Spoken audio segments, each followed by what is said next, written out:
Hi welcome to village Siri cooking. ఈ ఛానల్ని ఆదరించిన ప్రతి ఒక్కరికి మా హృదయపూర్వక నమస్కారములు.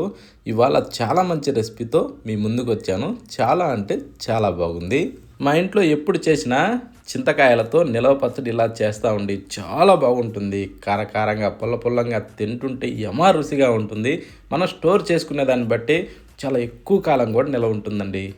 చాలా పర్ఫెక్ట్ కొలతలతో చూపించాను. చాలా బాగుంది. ప్రతి ఒక్కరూ ఖచ్చితంగా ట్రై చేయండి. ఈ విధంగా చేసిన ఎవరికైనా సరే భలే రుచిగా ఉంటుంది. ముందుగా మనం చింతకాయలు తెచ్చుకున్నప్పుడు మంచి పాకంలో ఉండే కాయలు తెచ్చుకోవాలి.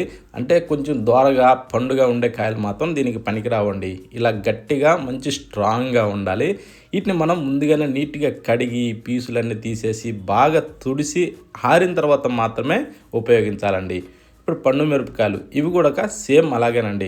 వీటిని కూడా ముందు బాగా కడుక్కునేసి నీట్గా తుడిసేసి ఫ్యాన్ గాలికి బాగా ఆరిన తర్వాత మాత్రమే వీటిని ఉపయోగించుకోవాలండి.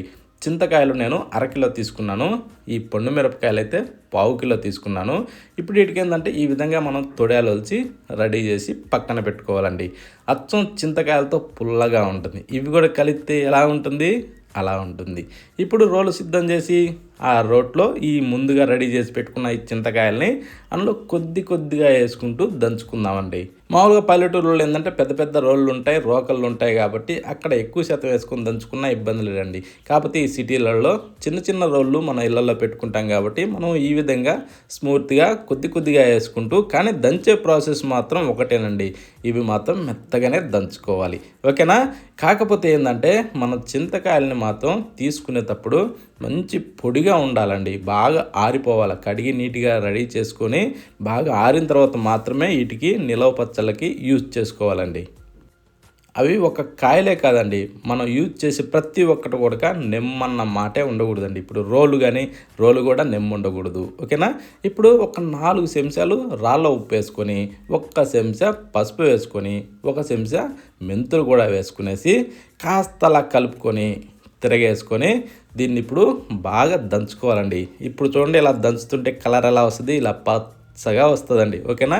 ఈ టైప్లో మనం బాగా మెత్తగా జిగట రావాలండి. ఇది దంచుతుంటే అలా జిగట వచ్చేదాకా దంచిన తర్వాత ఇప్పుడు మనం ఏం చేద్దామంటే తీసి ఒక ప్లేట్లో వేసేసుకుందామండి. దీన్ని ప్లేట్లో వేసిన తర్వాత కాసేపు అలా పక్కన పెట్టి, దీంతో ఇంకా వేరే పని ఉంది, ఓకేనా. అప్పటి వరకైతే దీన్ని తీసి కాసేపు అలా పక్కన పెట్టుకుందామండి ఓ ప్లేట్లో వేసుకొని. కానీ మనం చేసేది మాత్రం కనీసం మన చెయ్యి కూడా దానికి తగలకూడదండి. ఆ టైప్లో దీన్ని మనం ఖచ్చితంగా అన్ని ప్రతి ఒక్కటి కూడా పొడిగా ఆరిపోయినయే కావాలి. ఇప్పుడు మళ్ళీ అదే రోట్లో ఏం చేద్దామంటే ఇందాక రెడీ చేసి పెట్టుకున్న తొడాలు ఒలిసిన ఈ పండు మిరపకాయలని వీటిని కూడా కొద్దిగా వేసుకుంటూ ఇవి కూడా మనం బాగా మెత్తగా దంచేసుకోవాలండి.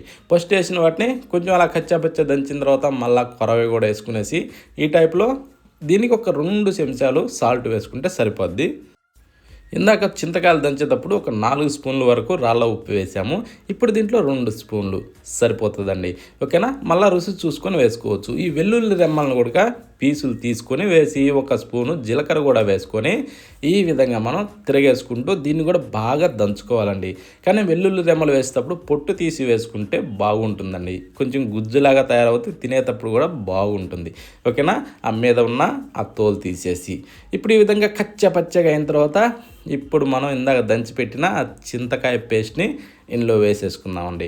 వేసిన తర్వాత ఇప్పుడు దీన్ని కిందకి మీదకి కొంచెం బాగా తిరిగేసుకోవాలి. అంటే 2 మిక్స్ అవ్వాలండి. 2 మిక్స్ అయ్యే విధంగా కిందకి మీదకి కాస్త అలా తిరిగేసుకొని ఇప్పుడు దీన్ని మంచి గుజ్జులాగా అయ్యే విధంగా మనం బాగా దంచాలండి. చూడండి ఏ కలర్ వచ్చిందో.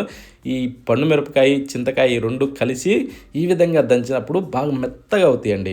ఎందుకంటే ఇందులో ఉండే చింతకాయ పైన ఉన్న పొలుసులు గింజలు వీటి ద్వారా ఈ పండు మిరపకాయ కూడా ఇంకా ఈజీగా మెదిగిపోద్దండి, ఓకేనా. చూడండి ఎలా వచ్చిందో. ఈ టైప్లో మనం ఎగదోసుకుంటూ బాగా దంచుకొని, కానీ నీళ్ళు అన్న మాట మాత్రం వాడొద్దండి. దీంట్లో నీళ్ళు అనేది అస్సలు ఒక డ్రాప్ కూడా తగలకూడదు. ఎందుకంటే ఇది ఎక్కువ కాలం నిలవ ఉండే పచ్చడి కాబట్టి, ఓకేనా. ఇప్పుడు ఇదంతా తీసి ప్లేట్లో వేసి పక్కన పెట్టి స్టవ్ మీద ఒక కడాయి పెట్టుకుందాం. దాంట్లో ఒక 2 గంటలు నూనె పోసేసి దాన్ని కొద్దిగా వేడెక్కనిచ్చి 1 స్పూను తాలింపు గింజలు వేసుకొని వెల్లుల్లి రెమ్మల్ని ఏంటంటే ఇట్లా ముక్కులు పొడిసెనలో వేసుకొని కొద్దిగా అలా వేగనివ్వాలండి. వేగిన తర్వాత ఒక 3 ఎండుమిరపకాయలు దాంట్లో వేసుకొని ఇంగువ కూడా లైట్గా వేసుకుందాం. వేసిన తర్వాత ఇది కూడా కొద్దిగా అలా కలుపుకునేసి ఒక 4 రెమ్మలు కరివేపాకు దూసి అందులో వేసుకొని చిటపటలాడించి ఇప్పుడు ఆ పేస్ట్ని వేసుకుందామండి. అది ఎలా అంటే మనం పేస్ట్ వేసుకునేటప్పుడు ఇవాళకి ఎంత సరిపోతుందో అంత మందమే మనం స్టోర్ చేసి పెట్టిన దాంట్లోకించి తీసుకొని వాడుకుంటే చాలా ఎక్కువ రోజులు ఉంటుందండి. కానీ అందులోకించి స్టోర్ చేసిన దాంట్లో నుంచి మనం బయటికి తీసేటప్పుడు కూడా జాగ్రత్తగా నెమ్ము తగలకుండా తీసుకోవాలి. అప్పుడే ఎక్కువ కాలం స్టోర్ ఉంటుంది. ఇప్పుడు దీన్ని ఏం చేద్దామంటే ఒక 4-5 నిమిషాలు ఇలా బాగా వేగనివ్వాలండి సన్న మంట మీద. అప్పుడు చాలా మంచి రుచిగా ఉంటుందండి. ప్రతి ఒక్కరు ఖచ్చితంగా ట్రై చేయండి. ఈ కొలతలతో తయారు చేయండి. రుచి ఎలా ఉందంటే అంత బాగుంది. ప్రతి ఒక్కరు ఖచ్చితంగా ట్రై చేయండి. ఇది మాత్రం చాలా బాగుంది. మా ఇంట్లో ఎందుకంటే ఎక్కువ శాతం ఇలాగనే చేస్తామండి. ఓన్లీ చింతకాయదైతే కొంచెం పుల్లగా అనిపిస్తుంది. ఇలా కొంచెం ఇలా కారం కానీ తగిలితే తింటుంటే ఎంత బాగుంటుందో తెలుసా, అంత బాగుంది. అందుకే ఇంత మంచి రెసిపీని మీ అందరితో షేర్ చేశాను. మరొక వీడియోలో మళ్ళీ కలుద్దామా?